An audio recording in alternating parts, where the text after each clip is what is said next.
அந்தாண்ட சகோதர சகோதரிகளே, காமராஜர் ஆட்சிகள் மதுக்கடைகள் இல்லவே, மதுக்கடைகள் இல்லாமல் சிறப்பாக நிர்வாகம் செய்தார்.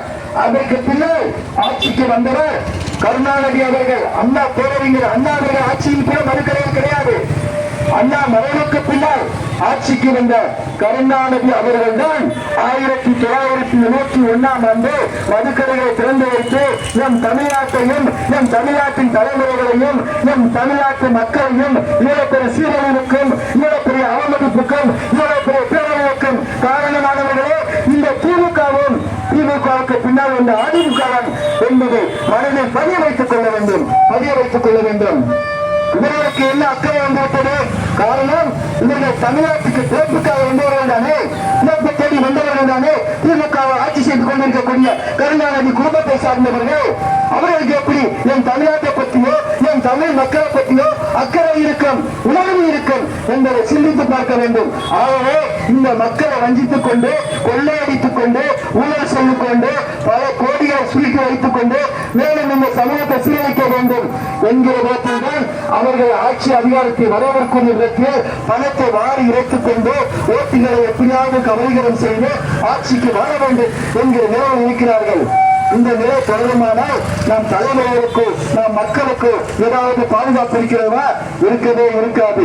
சமீபத்தில் கூட திருவள்ளூர் மீஞ்சூர் பகுதியே மொட்டை மாடியே ஒரு பள்ளி மாணவி விளையாண்டு கொண்டிருந்த வேளையே 3 கஞ்சா போரையில் இருந்த அந்த வாலிபர்கள் அந்த மாணவியிடம் தவறான விதத்தில் பாலியல் செய்ய முற்பட்ட போது அந்த மாணவி கத்தி கூச்சலிட்டிருக்கிறார். உடனே அந்த 3 கஞ்சா போரையில் இருந்தவர்களும் கத்தியை கொண்டு வெட்டியிருக்கிறார். இது 2 நாட்களுக்கு முன்னால் நடந்த முக்கிய செய்தி எல்லா ஊடகங்களிலும் வெளிவந்தது. அதற்கு முன்னால் எடுத்து வந்தால் தூத்துக்குடி விளாத்திக்குளம் பகுதியிலே ஒரு 12ஆம் வகுப்பு படிக்கின்ற ஒரு மாணவி இயற்கை வாழைக்காக காட்டு வாரமோ ஒதுங்கிய வேலையில் ஒரு கஞ்சா போதையில் இருந்த ஒரு வாலிப மிருகம் போதை மிருகம் அந்த மாணவியை பாலியல் வன்கொடுமை செய்து படுகொலை செய்த சம்பவத்தை மறந்துவிட முடியாது. அதேபோல் எங்கே பார்த்தாலும் 7 வயது குழந்தையில் இருந்து 2 வயது குழந்தைகள் கூட எடுத்துக்கொள்ளுங்கள். வயதான மூத்தாக்கியவரை பலவித போதைகள் மனிதங்களால் பலவித பாலியல் வன்கொடுமைகளும் பலவித படுகொலைகளும் தமிழகத்தில் தொடர்ந்து வனமாக இருக்கின்றன. இது நாள்தோறும் வனமாக தெரிய கொண்டிருக்கின்றன.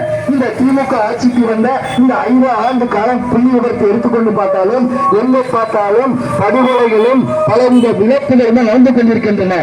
இதுக்கு யார் காரணம் என்பதை சிந்தித்து பார்த்தால் நடந்து கொண்டிருக்கக்கூடிய திமுக ஆட்சியும் அவர்களை சார்ந்திருக்கக்கூடிய ரவுடிசம் கட்சிகளை சார்ந்தவர்கள் தான் என்பதை மறந்துவிடக்கூடாது. இதற்கு ஒரு முற்றுப்புள்ளி வைக்க வேண்டும் என்றுதான் இந்த தமிழ்நாட்டிலே மதுக்கடைகளை மூட வேண்டும், பூரண மதுவிலக்கை அமல்படுத்த வேண்டும், இந்த மக்களை பாதுகாக்க வேண்டும் என்பதற்காக ஐயா சசி பெருமாள் அவர்கள் தொடர்ந்து போராடி மதுக்கடை அகற்றும் போராட்டத்திலே உயிர் பலியானார்கள். ஆனாலும் இந்த போராட்டத்தை தொடர்ந்து நாங்கள் முன்னெடுத்து நடத்திக் கொண்டிருக்கிறோம். அந்த போராட்டத்தினுடைய ஒரு முதன்மையான கலை முன்னோடிதான் நம்ம தொழில்களை போட்டியிடக்கூடிய வேட்பாளர் காந்திய சிந்தனை கொண்ட அறவழியில் பயணித்துக் கொண்டிருக்கும் வழக்கறிஞர் சிவநாத சம்பந்தம் என்பதை மனதில் பதிய வைத்துக் கொள்ளுங்கள். இந்த தொகுதியில் நாங்கள் போட்டியிடுவது என்பது ஓட்டுக்காகவோ இல்லை அதிகாரத்துக்காகவோ நாங்கள் வரவில்லை. இவர்களுடைய அமரத்தை நாம் தமிழகத்திற்கு வெட்ட வெளிச்சமாக காட்ட வேண்டும், இவருடைய அநீதியை நாம் தமிழ் மக்களுக்கு எடுத்துரைக்க வேண்டும் என்பதற்காக தான் முதல்வர் போட்டியிடும் இந்த குளத்தூர் தொகுதியிலே எங்களுடைய மது ஒழிப்பு போராளி சிவநாதன் சம்பந்தமையா அவர்களை வேட்பாளராக நிறுத்தி எங்களுடைய நோக்கத்தை உண்மையை பரப்புரை செய்வதற்காக வந்து கொண்டிருக்கின்றோம். ஆகவே வரும் தமிழ்நாட்டு தலைமுறைகளை பாதுகாக்கப்பட வேண்டும்.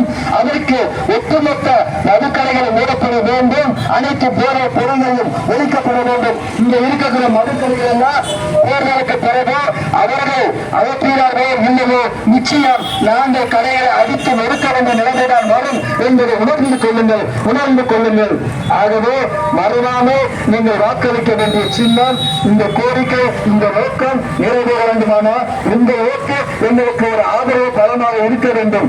அது வரும் தலைமுறைகளுக்கு கொடுக்கக்கூடிய ஒரு பாதுகாப்பாக இருக்கும் என்பதை உணர்ந்து நீங்கள் வாக்களிக்க வேண்டிய சின்னம் பலூன் சின்னம். பலூன் சின்னம்.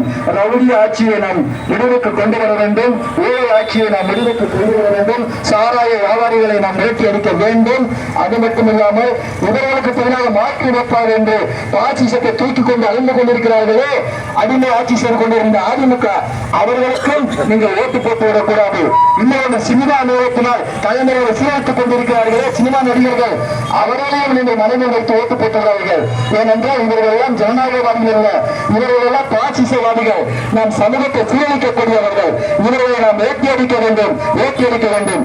ஆகவே நீங்கள் மாற்றத்திற்கான ஒரு வாய்ப்பு கொடுங்கள். அதற்கு மறுவமைப்பு போராளியான சிவஞான சம்பந்தன் அவர்களுக்கு உங்கள் வாக்குகளை பலூன் சின்னத்தில் வாக்களித்து அநேக ஆதரவு வெற்றி பெற செய்ய வேண்டும் உங்களை அன்புடன் கேட்டுக் கொள்கிறோம். மறந்து விடாதீர்கள். நீங்கள் வாக்களிக்க வேண்டிய சின்னம் பலூன் சின்னம். பலூன் சின்னம். தாய்மார்களின் சின்னம் பலூன் சின்னம். தாய்மார்களின் சின்னம் பலூன் சின்னம். மாணவர்களின் சின்னம் பலூன் சின்னம். உங்கள் ஓட்டு பலூன் சின்னத்திற்கு. மறந்து விடாதீர்கள். உங்கள் ஓட்டு பலூன் சின்னம்.